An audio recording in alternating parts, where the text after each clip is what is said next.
શાસન પ્રાપ્ત થયું એટલે દેવ, ગુરુ અને ધર્મ આ ત્રણેય આપણને મળી ગયા.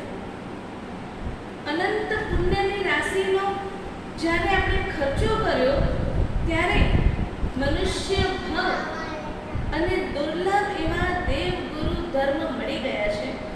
હવે આપણું કર્તવ્ય દેવ, ગુરુ અને ધર્મ અનંત વખત બન્યા છે છતાં ફળ્યા નથી.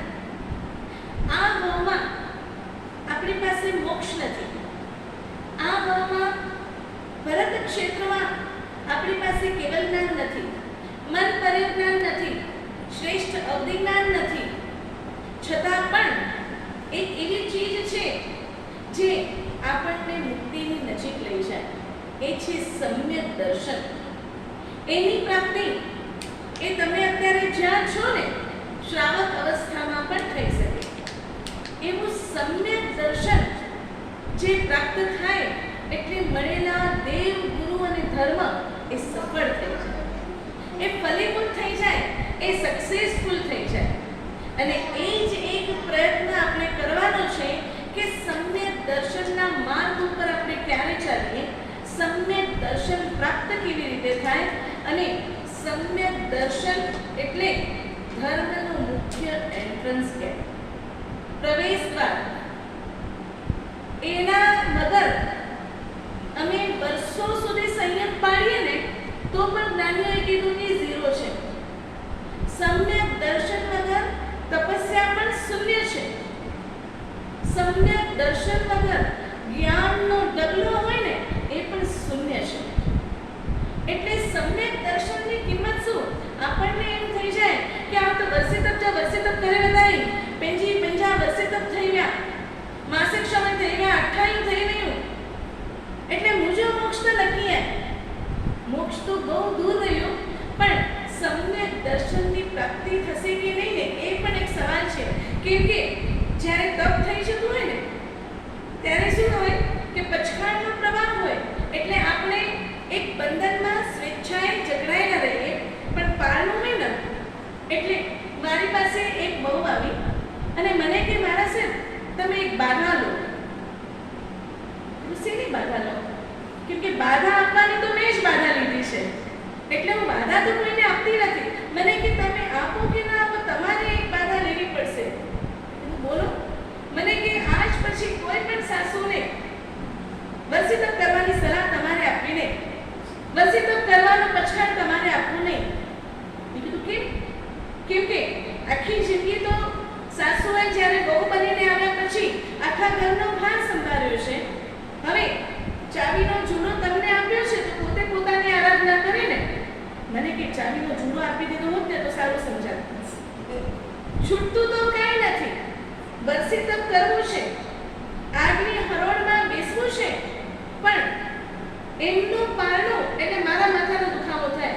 સવારના 4 વાગે મારે ઉઠવું પડે અને સવારના 7:30 વાગે નવકાશી આવે ત્યાં સુધી 2 મિષ્ટાન, 2 ગરમ મિષ્ટાન, 2 ફરસાણ અને 17 પ્રકારના પાણી, પછી ફ્રૂટ, આ બધું અને બધી મસાલાવાળું દૂધ, બધી મન થાય તો કોફી. અને આગલા દિવસે જમ્યા નથી એટલે મગ રાત તો હોય જ હોય. આટલી બધી, અને પાછું રોટલીથી ન પતે. રોટલી હોય, પરોઠા હોય, ક્યારે સ્ટફ પરોઠા હોય, ક્યારે ફલાણા પરોઠા, ઢીકણા પરોઠા, આટલું બધું. એના વચ્ચે મારે મારા બાબલાનું ટિફિન કરવાનું, તમારા શ્રાવકનું ટિફિન કરવાનું, અને સવારના પોરમાં ઉઠતા ગેસ વયો જાય તો મારી તો 12 વાગી જાય. એટલે તપસ્યા કર્યા પછી આપણા અંદર જે રસનાની વૃત્તિ છે, જે ખાવાની વૃત્તિ છે, જે લોભ છે, એ જો ઓછો ન થતો હોય તો એ તપશ્ચર્યા એકડા વગરના મીંડા જેવી શૂન્ય કિંમતમાં માત્ર સુલભ પુણ્ય ઉપાર્જન કરાવે, જે પુણ્ય ફરી સંસારમાં પરિભ્રમણ કરાવે. તપસ્યા પાછળનો આપણો હેતુ શું હોય? શરીરને ટકાવવા પૌષ્ટિક ખોરાક ખાવું. અને તું ચોમાસેના 4 મહિના 1.5 મહિના એકાશનું કહીએ ને, ઘરમે તો હું દાળ ભાત શાક માનીથી હલે, ક્યારેક શાક માનીથી બી હલી અને દાળ ભાત નથી, પણ સંજે રસોડે ગઈ એટલે માં ફ્રૂટ ને રખ્યા, એકડો ફ્રૂટ હલે. એ તપસ્યા કહીએ તને કે ખબર મેં તપસ્યા ઉઠી થી એટલે ચાય પણ ખપે,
માટે કરીએ છીએ।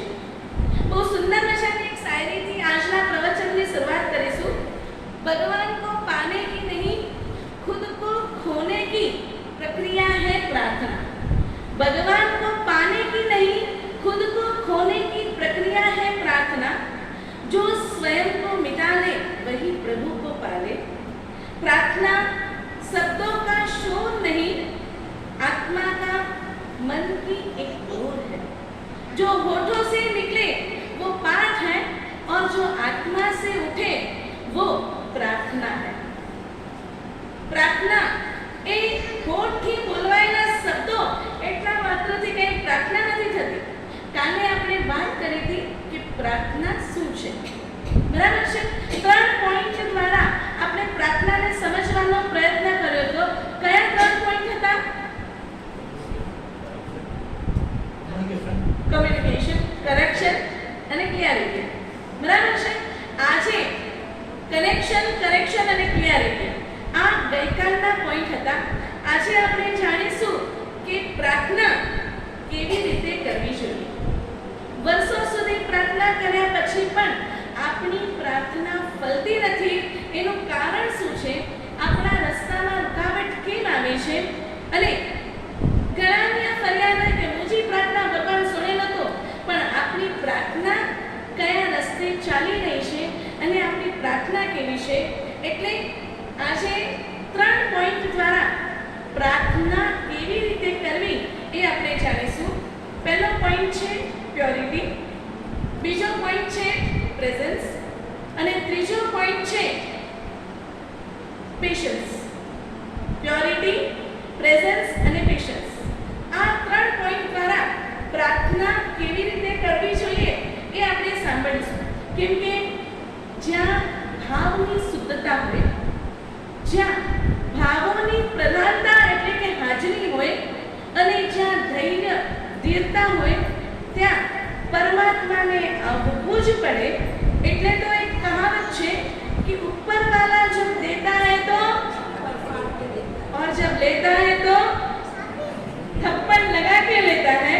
એટલે એક સુંદર મજાની વાત વાંચી હતી। એક પડોશીને પોતાના બાજુવાળા પડોશીને બહુ ઈર્ષ્યા થતી। હું કોઠિયા આવ્યો હોય પણ કેટલું આગળ વધી ગયો, એની ઘરે બગ કાઢી હોય, એના દીકરાઓ બધા માઇન્ડસેટ થઈ ગયા, દીકરી કેટલી સરસ ઘરે ગઈ, પોતાને શું મળ્યું છે એ નથી દેખાતું। સામેવાળાને, બાજુવાળાને, આજુવાળાને શું મળ્યું છે એ જોવામાં મને શું મળ્યું છે એ દેખાતું જ નથી, અથવા તો એને જોવાની આપણી પાસે ફુરસત નથી, અથવા એને જોવાની આપણી દ્રષ્ટિ નથી। એટલે એને વિચાર કર્યો હવે બાજુવાળાને બતાવી દો। એને ઉગ્ર સાધના કરી। સાધના એટલી ઉગ્ર હતી કે શિવજી ભગવાનને નીચે આવવું પડ્યું। એને ભગવાનને કીધું કે પ્રભુ મને એક વરદાન જોઈએ છે। પ્રભુએ કીધું તમારી સાધનાથી પ્રસન્ન છું, બોલો શું વરદાન જોઈએ છે? મને જે આપો એના કરતા મારા બાજુવાળાને ડબલ આપજો। મને જે આપો એના કરતા મારા બાજુવાળાને ડબલ આપજો। ભગવાને તથાસ્તુ કહી દીધું। ભગવાન કે ઉલ્લુ તપા બહુ બનાવ્યા છું। ભગવાને તથાસ્તુ કહી દીધું। હવે એના મનમાં શું હતું? એના મનમાં શું હતું એ હવે ખબર પડી। ઘરે ગયા બાદ એણે ભગવાનને પ્રાર્થના કરી કે ભગવાન મારી 7 માળની સુંદર મજાની હવેલી હોય। એટલે એની કેટલી હવેલી થઈ? બરાબર છે, મારી એક હવેલી હોય તેની 2 હવેલી થઈ। પછી એને ભગવાનને કીધું કે ભગવાન મારી એક આંખ ચાલી જાય, એટલે પહેલાની શું થશે? 2 આંખ ચાલી જાય। પછી એને ભગવાનની પાસે માંગ્યું કે ભગવાન મારા દરવાજાની બહાર નીકળતા જ એક મજાનો મોટો કૂવો હોય, એટલે સામે બાજુવાળાને શું થશે? 2 આંખ નથી, 2 મોટા કૂવા, એટલે સામેવાળો કૂવામાં પડીને મરી જશે। કેવા ભાવો? ઉગ્ર સાધના કર્યા પછી પરિણામ શું હતું મનમાં? ભાવ કેવા હતા મનમાં? કોઈકને પછાડવાના, કોઈકને નીચું દેખાડવાના, કોઈકને ઉતારી પાડવાના. આવા ભાવોથી ઉગ્ર સાધના પણ કોઈ પણ પ્રકારના વિશિષ્ટ ફળને આપતી. આપણા અંદરની પ્રાર્થના કેવી હોય છે? કેવી હોય છે? કેમ કે આપણે બી છદ્મસ્ત છીએ. ક્યાંક કોઈ આપણી કમ્પેરિઝનમાં આવી ગયું હોય, આપણો કોમ્પિટિટર હોય, તો આપણે ભગવાન પાસે બ્લેસિંગ્સ કરી, ભગવાન હું એવું માંગુ છું કે મારો કોમ્પિટિટર આગળ વધે. તમારી લાઈન મોટી કરવાની ભગવાને ના નથી પાડી. ધર્મે એવું નથી કીધું કે તમે આટલા નાનકડા કૂવામાં ખાબોચિયામાં રહો. તમે પણ વિશાળ દરિયાના સ્વામી બની શકો છો, પરંતુ એ બનવા માટે કોઈની લાઈનને તોડવી, કોઈની લાઈનને નાની કરવી એ આપણો ધર્મ નથી. કોઈને નીચું દેખાડવું એ આપણો ધર્મ નથી, એ આપણો સ્વભાવ નથી. અને અનાદિના સંસ્કારના કારણે જો આવું આપણે કરતા હોઈએ તો આપણે ત્યાંથી પીછેહટ કરવું એ છે સમ્યક દર્શનની ભૂમિકા. સમ્યક દર્શન એટલે આપણે સાંભળીએ શું દેવ, શું ગુરુ, શું ધર્મને માનવું, એટલું સમ્યક દર્શન એ શાસ્ત્રીય પરિભાષા છે. પણ સુદેવને માનવું એટલે શું? માત્ર મોટો ટીકો લગાડી દેવો, અન્ય દર્શનના મંદિરમાં મારા સાહેબ આવ તો કોઈ મંદિર में न बना અને બીજો ઘર में આવીને આખે ગામ જે પંચાયત કર્યા છે હલે. ભગવાનના નામનો મોટો તિલક કરવો એટલે ભગવાનને માનવું એટલું નથી. ભગવાનની જે આજ્ઞા છે એને સ્વીકારવી કે બધા જીવો સાથે પ્રેમ કરવો અને પ્રેમની શરૂઆત પોતાના આત્માથી કરવી. તો વેંકટેશ પ્રેમ નતા કર્યું. આવા કોઈ પણ દુષ્ટ વિચારો જ્યારે આપણા અંદર આવે છે, સામેવાળાને તો નુકસાની થતી થશે, પરંતુ પહેલી નુકસાની કોને થશે? આપણને. કેમ કે કર્મ ફરીને આવે છે. કર્મ ગોલ ફરીને આપણી પાસે આવે જ છે. સવારનો સમય હતો અને બોસ ઓફિસમાં આવ્યા છે. આજે મગજ ઠેકાણે નથી. સવારના પોરમાં કોઈ નુકસાનીના સમાચાર આવ્યા એટલે બોસની સામે જ્યારે મેનેજર આવે છે, બોસના મગજમાં કંઈક ગુસ્સો ઘૂમતો હતો એટલે બોસે એક જોરદાર થપ્પડ લગાવી દીધી. બિચારો મેનેજર શું બોલે? કંઈ બોલે તો નોકરી છૂટી જાય. અને આજે નવી નોકરી મળવી કેટલી મુશ્કેલ છે. છોકરીએ મળવી મુશ્કેલ છે અને નોકરીએ મળવી મુશ્કેલ છે. પણ મેનેજરના મગજમાં આખો દિવસ એ ગુસ્સો રહ્યો. ઘરે ગયો, ધર્મપત્ની હસતા હસતા દરવાજો ખોલે છે અને સોફા ઉપર બેસાડીને પાણીનો ગ્લાસ આપે છે અને પૂછે છે આજનો દિવસ કેવો હતો? એટલે પાછું ઓલાના મગજમાં બોસે બધાની વચ્ચે લગાડેલો થપ્પડ યાદ આવ્યો. બિચારી પત્નીને તો કાંઈ ખબર નથી કે આજે તમારી સાથે ઓફિસમાં શું થયું છે. એને કોઈ કેવલકામ થયું નથી. એને તો સ્વાભાવિક પૂછ્યું. એને પતિએ જોરદાર તવાજો પેલીના ગાલ ઉપર લગાડ્યો. ઓલીને થયું આમ પર બોલો ગયો. થતો પાણી પીરાયો અને વળી મૂકે કોસો થપ્પડ નહીં ડરા. એટલે ઓલી બી રસોડામાં ચૂપચાપ ચાલી ગઈ. પીનું મેં તો પીઓ ને કાવે ન ફટકે. એ રસોડામાં ચાલી ગઈ. રસોડામાં ગયા પછી બંને બાળકો લડવા ઝઘડવા માંડ્યા.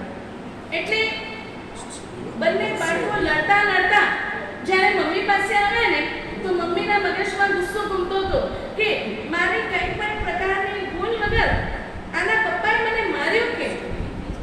એને મમ્મીએ છે ને મોટા દીકરાને એક થપ્પડ પાછું આપ્યું અને બંને ભાઈઓ ચૂપચાપ સમજી ગયા કે આને એટલે થોડું રતન મેલેવાય.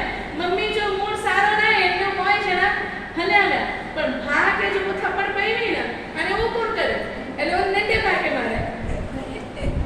નાના ભાઈને એટલો ગુસ્સો આવ્યો પણ હવે એ કરે શું? એનાથી નાનું કોઈ હતું નહીં. એટલે એ ઘરની બહાર નીકળ્યો અને ક્યાં એક કૂતરો આવ્યો એના પગ પાસે. એને એવો ગુસ્સો મગજમાં હતો કે મારા ગુના વગર મારા ભાઈએ મને લગાવી છે ને થપ્પડ. એને કૂતરાને થપ્પડ લગાવી. એટલે કૂતરો ભવ કરતો દોડવા માંડ્યો. એ દોડતો આગળ જાય છે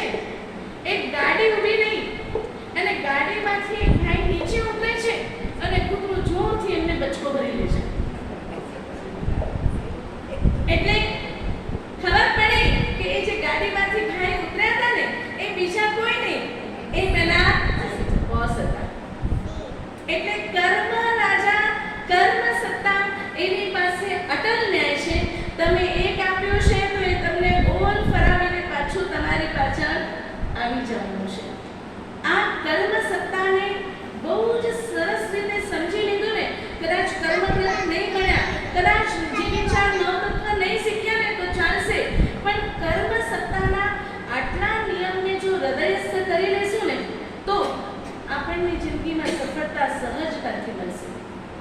પહેલા પ્રાર્થના કેવી રીતે કરવી એની માટે પહેલો ધર્મ છે પ્યોરિટી.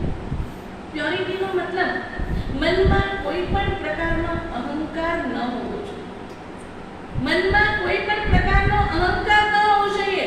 માને તો આમ ક્યું પણ એટલું બધું છે કે આપણને ખબર જ નથી પડતી આ મારું અને પણ આપણને ક્યાં લઈને જાય છે. બીજું છે અપેક્ષા છોડવી, જે આપણા માટે સૌથી મોટો પ્રોબ્લેમ છે. મને એટલો ક્યો સચ્ચે ગરજી સવાર જો ઉઠીને રાત જો સવા ત્યાં સુધી ધ્યાન રખા કે કોરો માને તો કોરો કપડા પહેરना है, કોરો કરે જો है, મને નરિયા પણ મુજો મથો ટોકે તો આ બેટા જરામાં શાંતિ નથી રખા છે. લાઈટ બંધ ક્यों था कि चालू करे जी कोई जरूरत है भाई तो जो मथो टोके તમે ગામ કોલા સજા ભોગવે. અપેક્ષા આપણે જે આપ્યું છે એનું આપણને રિટર્ન પરિણામ જોઈએ છે. અપેક્ષા તમે કોઈકના લગનમાં તમે 5100 નો ચાંદલો આપ્યો હોય અને હવે આ જે છોકરી જે મિયામે હું 2100 નો ચાંદલો દીએ તો પાકોર વિચાર કર્યો એમાં હું 5100 નો ચાંદલો લેલો 2100 મેં કબ બતાવ્યો. આપણી અપેક્ષા શું હોય 5100 ના ડબલ નહીં કરે તો ચાલશે પણ કમ સે કમ એટલું તો રિટર્ન જોઈએ. અને પછી એમને આટલું આપ્યું નહીં પણ કોઈ કે 11000 નો કવર આપ્યો એ આપણને નહીં દેખાય. આપણને દેખાશે શું પહેલા 2100 નો કવર. એટલે અપેક્ષા આપણા જીવનમાં આવનારી ખુશીઓને દબાવી દે છે. આપણા જીવનમાં કેટલું બધું છે પણ આપણી દોડ કેવી હોય અંબાની જો બંગલો પહેરીને બાકી આડો જ બંગલો ખપે તો પાંચો ફર્સ્ટ ક્લાસ બંગલો હોય તો બાકી સેટિસ્ફેક્શન ના હોય. અપેક્ષા દિવસ ઉગીને નવી અપેક્ષા પરિવાર તરફથી, અપેક્ષા શરીર તરફથી. આ શરીર બી જો આપણું નથી તો આ સંસારમાં કોણ આપણું થવાનું? આ શરીરને કેટલું બી સાચવીએ, કેટલું બી પેમ્પરિંગ કરીને રાખીએ તો બી એ પોતાનો સડન પડન વિધ્વંસનનો જે સ્વભાવ છે એ બતાવીને જ રહેવાનો છે. જો પોતાનું શરીર પોતાનું નથી તો કોણ પોતાનું થવાનું? જો શરીર પાસે આપણે અપેક્ષા નથી રાખી શકતા તો બીજા કોઈ પાસે અપેક્ષા કઈ રીતે રખાય? જેટલી અપેક્ષા રાખીશું એટલું આપણને દુઃખ થવાનું છે. અપેક્ષાનો ત્યાગ કરો, અહંકારનો ત્યાગ કરો, અપેક્ષાનો ત્યાગ કરો. અને ત્રીજું છે ફરિયાદનો ત્યાગ કરો. આખો જમાનો સરસ થયો અને જરાક ચટણી બગડી ગઈ તો આપણા મગજમાં આવે શું? જમણવારની બધી ચીજો મુજબ મેં ફર્સ્ટ ક્લાસ ક્યાં એકલી ચટણી જરા ફટી ગઈ, ગરમી જે કારણે ઉતરી ગઈ. कितनी बार करो मगज में अच्छे चटनी दिस છે દૂધપાક ને બજે અકેડા વાળા સારા થયા છે ને દસ છે બાકી નિશ્ચય કરવાનો ફરિયાદ તો કર્યું. જમણવાર ફટલો થયો છે તો ચો કરો ચટણી માં કેરી બનાવ્યા કેરો મને પૂછો થોતે મોમે જરાક ચટણી સારી બનાવ્યા તો કેરો મને લાટ આડ્યો. દૂધપાક સારો હતો, શાક સારું હતું, પૂરી સારી હતી, નહીં દેખાણો શું? એટલે ફરિયાદના ચક્કરમાં એટલું યાદ રહે કે શું ખરાબ છે, શું સારું છે એ ભૂલી જઈએ છીએ.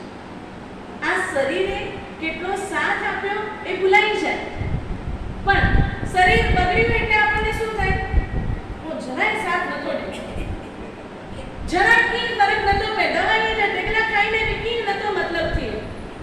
પણ આ શરીર આજ સુધી અને અત્યારે પણ આપણને હાલવા ચાલવા બોલવામાં આ શરીર હેલ્પ કરે છે તો એને ધન્યવાદ આપવાનું મન થાય. સવાર જે પોર મેં ઉઠ્યું તો ભગવાન કે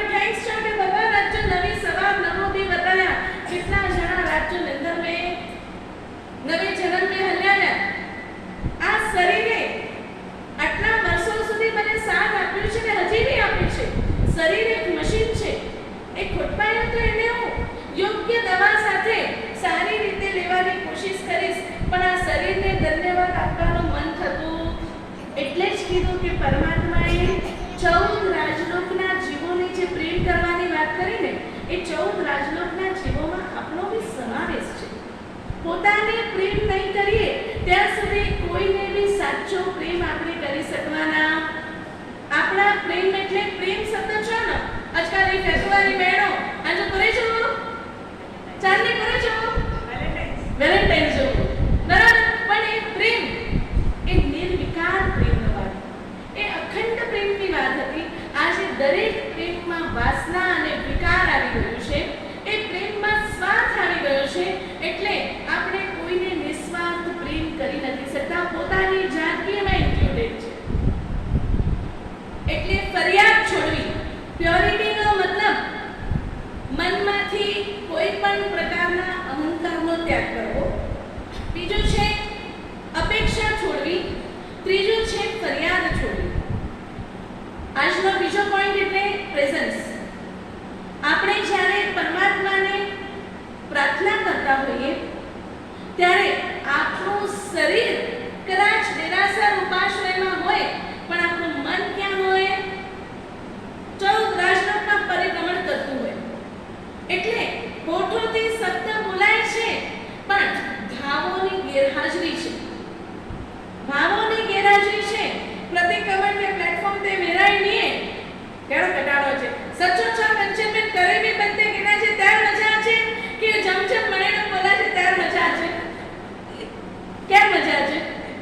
करे बी બંતે આને 3 કલાક જેલ में पूरे बता તેમે સંવત્સરી જો કેણા મળે તો એના મહાનુભાવ ભાગ્યશાળી મે કે 12 મહિને જો હેકડો જ પ્રતિક્રમણ કર્યું બરાબર, અને તેમે પણ જગ્યા કેડી ગોતી ઉઠ્યા અહીં જરા ટેકો કરાઈને વહી શકું, જરા હવા ઉદાસ છે એની મસ્ત જગ્યા ગોતીને વ્યૂ હેકડો પ્રતિક્રમણ કેનો હે સે બી સારા તેમે તેમે મસ્ત કોઈ બોલે અચી અચિયા સંપકયમ હેકડો શાંતિથી અજીત શાંતિ રાગ રાગીણીથી બોલે તો કાકે પર થી ભાઈ તો બોલનું હે તો ઘરે બનીને બોલે છો એડા 3 કલાકથી હમ ઝઘડા છે મે કમર દુખી આવી પગ દુખેતા બાકી પ્રતિક્રમણ કેનો ગમે. રાજધાની એક્સપ્રેસ અજી કેમ સૌકેમ સુધી પસંદ સરે બંને પસંદ કે કોઈ જન પડે ગામા પ્રતિક્રમણ પતાવવા માટે થાય છે. મારા સાથે સામાયિક પતાઈ ગયો પૂજા પતાઈ આવ્યા છે. આપણા મોઢામાંથી બળ શું નીકળે? પતાઈ આવ્યા છે. એટલે આ કે ઉપકાર ઠાકોર ભગવંતે અહીં ગણતર ભગવંત ચુકો સૂત્ર રચાયા સે બોલીને ઉનીતે ઉપકાર ક્યાં પતાઈ આવ્યા છે. અહીં કને બોલા કે ઓફિસ પતાઈ આવ્યા છે, બોલો શોપિંગ પતાઈ આવ્યા છે, ના ના શોપિંગ કરી આવ્યા છે, બજાર કરી આવ્યા છે, બજાર પતાઈ આવ્યા છે ન બોલો. તેને આજે ખુશીથી ગાવા તો ન બોલો. કોઈ કહે કે બરજબરી ઉઠી ગયો હોય તો બોલી બોલો. એટલે પ્રતિક્રમણના પ્લેટફોર્મ ઉપર આપણી હાજરી નથી, શરીરની હાજરી છે, ભાવોની ગેરહાજરી છે. એટલે જે મિચ્છામી ડુકડમ આપીએ છીએ ને એ મિચ્છામી ડુકડમ ખબર ને હું પ્રતિક્રમણ में अतिशय बोला है ना छले बोली मिच्छामी डुकड़म करे जो मिच्छामी डुकड़म देना करे जो खड़ा पीड़ा नड़ा में दौड़ा मिच्छामी डुकड़म મને બોલે તો મિચ્છામી ડુકડમ બોલો. દાવો પગોચો કરેલ છે, ઝઘડો પચ્યા તેથી ઓછા કઈ ના હતું, પણ ભાવ બિલકુલ ગેરહાજર. એટલે જલ્દી જલ્દી પતાવો. યા કોઈ મને જરા કહીએ તા તો પાવ ના કહ્યું તો ખરાબ હતું. એટલે દેખાડાનો ધર્મ, દિખાવાનો ધર્મ આપણો ઘણો વધી ગયો છે.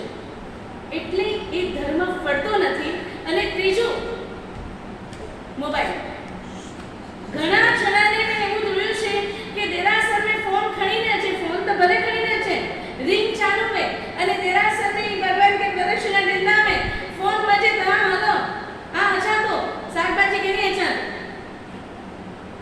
તમે વસંતભાઈ નરેન્દ્ર મોદીજી જે સભામાં હાજર હોય એ સભામાં તમારો આગળની સીટ કે પાછળની સીટ ઉપર સ્થાન હોય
એને ખોલીને જોવાય નહીં.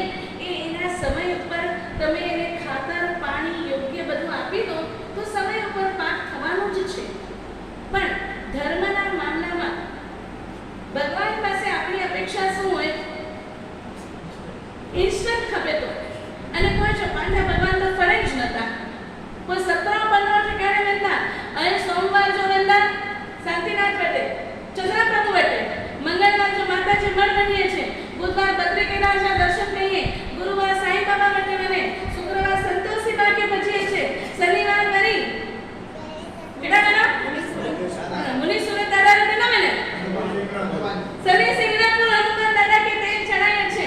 અને રવિવાર જો હોટલ में કોઈ ચંદા ભગવાન ફરે નતા. ક્યાંથી ફરતા? એકડે ભગવાન की શ્રદ્ધા થી પણ જપ્યો નતા, ભજ્યો નતા, પ્રાર્થના કેન્દ્ર જે નથી, ધીરતા પાંજે અંદર નાય, ધૈર્ય આય ન કોઈ પાકે પ્રાર્થના ભગવાનજી કી ફળતી. પ્રાર્થના કેમ નથી ફળતી? એનું કારણ આ જ છે.